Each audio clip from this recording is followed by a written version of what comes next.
Assalamualaikum anak-anak semua. Hari ini insya-Allah kita akan mempelajari bentuk dan bunyi huruf hijaiyah tunggal. Anak-anak bersedia? Jom kita belajar. Anak-anak, bunyi huruf yang bertempat di bahagian lidah ialah to, dal, ta, dha, dhal, tha, sad, zai, sin. Anak-anak, jom kita ulang sekali lagi. To, dal, ta, dha, dhal, tha, sad, zai, sin. Cuba anak-anak ulang sendiri sekali lagi.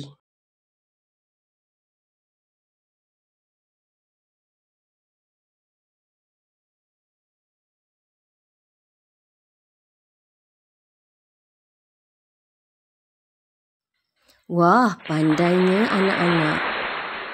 Tahniah, Alhamdulillah.